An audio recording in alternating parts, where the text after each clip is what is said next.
Hey guys, Prowl 1701 here, and today it's face-off time again, and we are comparing two corresponding seasons and series from Doctor Who. Of course, we are up to season and series 8 at this point. So, my question was, which one do you think is better between season 8 of Classic Who, which of course is John Pertwee's second season as the third Doctor and the introduction of the Master, versus Series 8 of Modern Who, which was Peter Capaldi's first series in the role. And not surprisingly, although not quite the landslide it was during the Season 7, Series 7 comparison, which that was a landslide. Not surprisingly, but again, not as much of a landslide. Classic Who has won again. I do think we're at a spot now where Classic Who is probably going to win the rest of these. Modern Who is having to go up against 70s Classic Who. 70s Classic Who is the best decade of Doctor Who ever, in my opinion.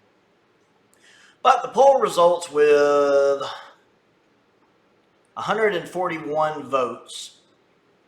79% voted for Classic Season 8. 19% voted for Modern Series 8. And 2% said that they can't decide or that it's a tie. So very few people were indecisive about it, and most people pulling for Classic Who. Basically 4 out of 5 pulling for Classic Who. With 19% going for Modern Who, which again was more than in the Season 7, Series 7 vote, where Season 7 just crushed it. I agree with this between the two. I do think Season 8 is better than Series 8. Series 8 has some phenomenal stories, to be clear. I like Deep Breath. Into the Dalek is pretty good, or at least decent. I like the Robin Hood, the Robots of Sherwood or whatever. I enjoy that one. It's fun. The guy playing Robin Hood's great. Peter Capaldi puts in a good performance. Has a nice little twist at the ending I didn't see coming. I enjoy Time Heist a lot. It's kind of like Doctor Who does Ocean's 11. I like that. I love Mummy on the Orient Express. That's probably one of my top 25 favorite Doctor Who episodes, maybe. It's just so much fun. Top 30. It's really, really fun. I like Flatline a lot. Flatline is very creative, gives us a nice, unique Doctor Who villain. I think a really good one-off villain. I don't know if I'd want them to come back, but it's a really unique idea Doctor Who does with the villain in Flatline. And it's actually one where Clara's thrust into the lead role where it doesn't feel forced or annoying. It works for the story, and I really enjoy that. Unfortunately, Series 8 has a lot of really bad, too. You have Listen, which is terrible. It's like the story for Listen's not bad till you get to the ending, and the ending just ruins it. It's awful. It's where Clara starts to be really annoying. You have The Caretaker, which isn't good. I just never liked Danny Pink. I never bought the relationship between Clara and Danny Pink.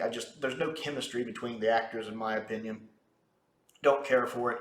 Then we have Kill the Moon, which is quite possibly the worst episode of Doctor Who ever made. Kill the Moon, by comparison, makes Power of Prowl look like City of Death. To give you an idea how much I hate Kill the Moon, I would rather watch Power of Prowl 5 times in a row. It's just awful. It's in the runnings for worst Doctor Who episode ever. And then you have In the Forest of the Night, which is more boring, dumb garbage. And then the 2-part series finale, which is meh at best. At best, meh. I mean, Michelle Gomez is amazing as Missy. She always is. Capaldi's great. But overall, meh. So it's a very mixed bag, like all of Capaldi's era. Whereas Classic Season 8. Now, Season 8 does have Pertwee's weakest story, my least favorite Pertwee story, which is Claws of Axos. However, Claws of Axos is still perfectly watchable. It's fine. It even has things I do in it. I don't think it's bad. It's not one I like to go back and revisit a lot. But my last rewatch of it, which was fairly recently, I still enjoyed the rewatch. I mean, it's easily better than some of the worst stories of Series 8, or even some of the mediocre stories of Series 8. So Claws of Axos, being my least favorite Pertwee story, is still, it's okay. It's got some good stuff going in it. It's got some not so good stuff going in it. But then you also have the Daemons, which of course is a classic. Even if I find it overrated, I still don't dislike it. I just find it overrated. There is a difference. I want to clarify that. But the Daemons, of course, is a legendary story. We have Colony in Space, which I think is underrated. And I think even you guys have to admit it is nice to have another adventure, especially this early with the Eighth Doctor going off planet. I think this is actually the first story where the Third Doctor, excuse me, the Third Doctor goes off planet. I think this is the first time he goes off planet. So we've got to give it some points for that. And I actually think it fills out its 6 parts pretty well, personally. We have, of course, Terror of the Autons, which is fantastic. It's Robert Holmes. Robert Holmes being amazing, like Robert Holmes almost always is. Great introduction to the Master. Great bringing back the Autons. Just a phenomenal story with some great cliffhangers. And then The Mind of Evil, which is my personal favorite of season 8. It looks a little rough because the color restoration is not the best in the world, but it's amazing we have it in color at all. And it does look good, especially episode 1. That manual recolorization looks really good. Stuart Humphries did a great job with that. But I love the story of Mind of Evil. It's a great sequel to Inferno, really, if you think about it.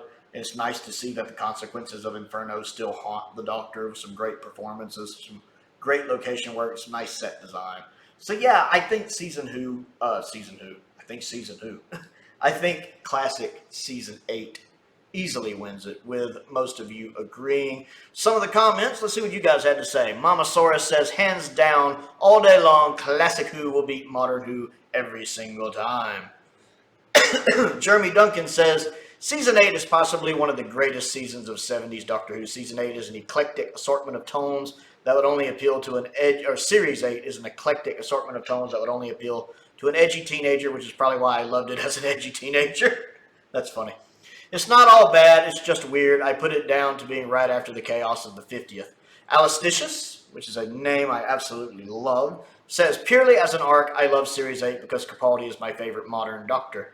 I wonder where he falls on your all-time Doctor list, because I'm assuming your favorite Doctor is a classic Doctor from the way you phrased that. Unfortunately for him, not only is Pertwee my second favorite Doctor, but the 3 Master dynamic is my favorite TARDIS team, as he says. I use the term loosely. I get what you mean, though, especially considering the Masters in every story. I get what you mean. In all of Doctor Who, and the story themselves are just better. So for that reason, season 8 has to take it for me. Let's see. And then he adds, I didn't even mention the fact that the Brigadier's character is used far better in season 8 than he was in Death in Heaven, which is very true. User ID 20, a lot of letters, which is probably the handle. I don't like how they show the handle now instead of the screen name. That's very annoying. Says, classic for me every time. The modern Who has flashy graphics and loud sound, but no atmosphere. And to be honest, some of those graphics haven't aged the best either, especially in early modern Who. Joshua says, season 8, one of the strongest seasons of the Pertwee era, although I like all of his seasons anyway. Series 8, I love Capaldi, but I felt he was overshadowed by Clara and wasn't given the chance to properly shine until his last season. I agree. So that was one of my least favorite seasons of New Who, so classic season 8 for me. Naomi Penelope McCarthy says, definitely classic season 8. I don't really like the Doctor in series 8. I'm glad he got better and became one of my favorite Doctors, but I was thinking about not watching Doctor Who anymore. But I decided because I love Doctor Who so much, I would continue to watch it, and I'm really glad I didn't stop because he got better. But his first season versus one of Pertwee's seasons, there's no contest anyway. Ancient 10, I think that's Philip. Yeah, I recognize Philip's handle. Says season 8 was a cascading torrent, a wildly rushing river of great stories that begins in the snow-capped peaks of Terror of the Autons and carries you to the crystal-clear pond of the Daemons. Series 8 is more like a leaky bladder. You get in old age, the kind that makes you go to the bathroom 6 times every night, but only produces a few apologetic drops. Tell me how you really feel. JLBWHO, who is also one of my patrons, says, gotta go modern Who here. I love Pertwee, but Capaldi will always edge him out. Plus, Series 8 is full of hits, except Forest of the Night, which nearly made me change my mind. Fair enough. Of course, I love Pertwee over Capaldi myself. Although Series 10 Capaldi actually does remind me a lot of Pertwee. Dom Moore, it's always great to see Dom stop by. Dom says, Series 8 of New Who is one of the two that made me realize I was forcing myself to watch the darn show. It's great that it has fans today, but it's never had much appeal to me. I'm not overly fond of the Third Doctor era. I know it's strange, and Season 8's master gimmick quickly became accidentally amusing, I would say, but I'd still take Season 8 over Series 8. That's interesting to see someone who's not overly fond of the Pertwee era, especially when I know Dom is a big Doctor Who fan. I actually asked him about that, and he elaborated. He says, I know the Pertwee era is popular, and I think it's very well-made TV. I just think my personal tastes lead elsewhere. Series 8 just doesn't work for me, though. Not a fan of Moffat's writing style, not a fan of Clara, not a fan of most of the stories, although Mummy is a lot of fun, and I enjoy Flatline well enough. They are great. Capaldi was a great casting choice, but I never felt his era clicked. But then I am a McCoy fan, and many would claim his era was a disaster, so it's all relative. And as you well know, I love the McCoy era. I think it's the most underrated era in all of Doctor Who. McCoy is a great doctor, and his era has some great stories, with really the only dud in the McCoy era, in my opinion, being Delta and the Bannerman. The only one. I think all of the others are really good, to one degree or another. Even Time in the Rounding I can enjoy, especially knowing all the background issues behind it. And then I also mentioned some more stuff, and he elaborated. He goes, yeah, Clara dragged things down a bit, a fair bit, but to be honest, I'm not fond of the 12th Doctor's personality either. It comes down to the writing style of Moffat and his era. 12, just like 11, is incredibly arrogant and smug, but without any of the self-awareness on the writer's part that made that less annoying in previous eras. Clara was the same, actually. So was River Song. The characters were just very unlikable to me, and the writing treated every small twist like it was just as clever as the characters clearly thought they themselves were. Combine that with how, for lack of a better word, cute the show could get whenever an episode would have some huge dramatic speech or preach from the Doctor about morality, or every bad thing that happened was romanticized or undone. It all got a bit much, in my opinion. It's the same way in Smith's era. And he goes on to elaborate that a little further, which I agree with. And later he talks about the Third Doctor, and he says, I like the Third Doctor as a character a lot, though like you, I tend to prefer the less serious Doctors.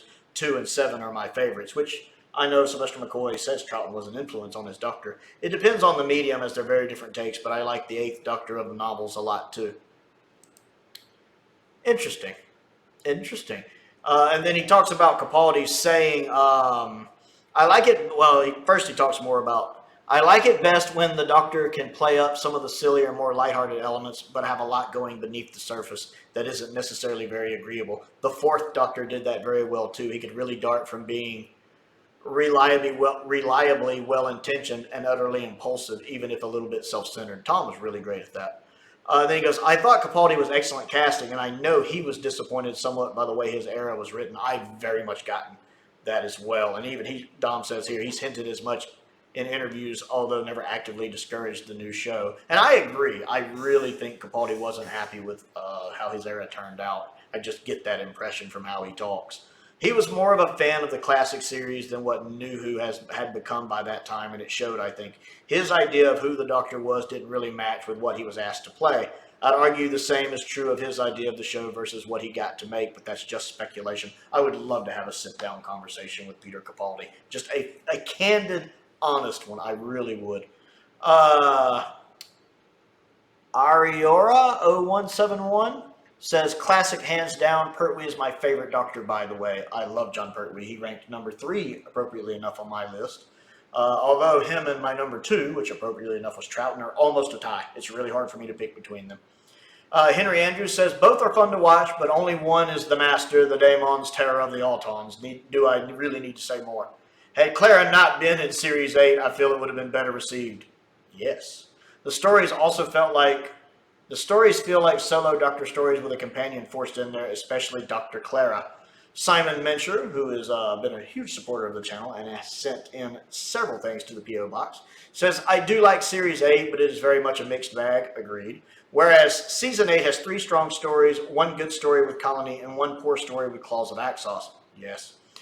Way better villains, monsters, strong support from Unit, the introduction of Joe and the Master and the Third Doctor on fire throughout. No comparison. It's got to be Season 8. Bobby Frackle, who is a huge fan of Delta and the Bannermen, which I will never understand, says, I think all of the classic seasons are better than their modern equivalents, maybe 11 being the exception. Yeah, classic season 11 is way better than modern series 11, in my opinion. Though modern series 11 had some good ideas, they just weren't executed well. I've done videos about that before. Phantom Sidious says Series 8 of Modern Who is pretty good for the most part, but it doesn't hold up well against the Master Season.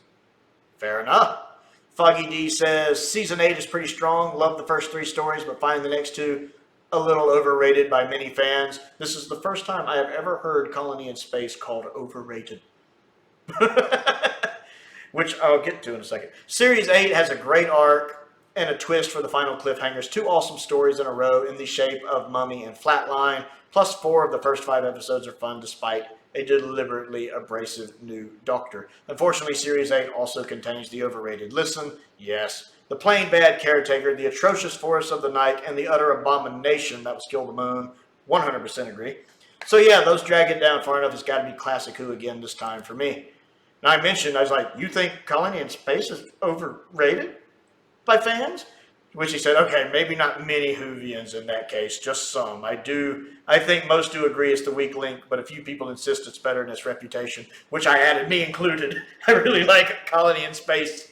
I do. I like it more than Claws of Axos and more than the Daemons.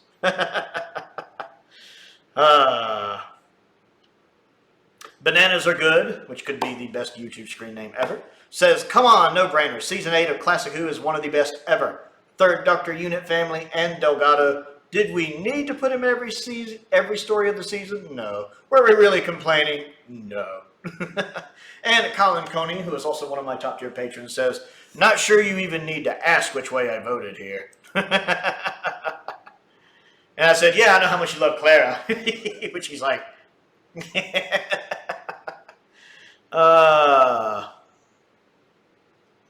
yeah, I said, wait, it gets even worse in Series 9 because it becomes Clara Who. Series 9's pretty mad. He goes, I've tried to block it out.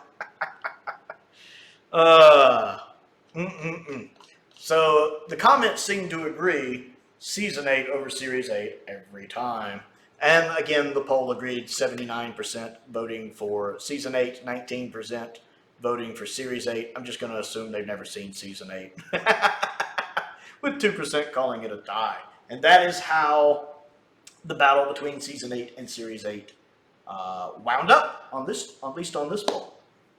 So, I want to know, if you didn't get a chance to vote in that poll, which one you like better between Season 8 and Series 8. So comment down below and let me know. Don't forget to click the like button and the subscribe button. That helps me out. And I am closing in on 1,000 subscribers, which is my goal for 2023 and Doctor Who's anniversary year. So if you haven't subscribed yet, don't forget to click that subscribe button and the like button. That helps me out with the YouTube algorithm. I also have a Patreon if you would like to support me on that. There's a link to that down in the description below. I want to give a shout out to some of my top tier patrons, Colin Coney, Stephen Crane, and Finn Perkins. I appreciate their support, as I do the support of all of my patrons. It makes a big difference. I also have a P.O. box. If there's anything you would like to send me to look at and review, that's down there as well, as is a link to my Amazon wish list. Most importantly, thank you for watching.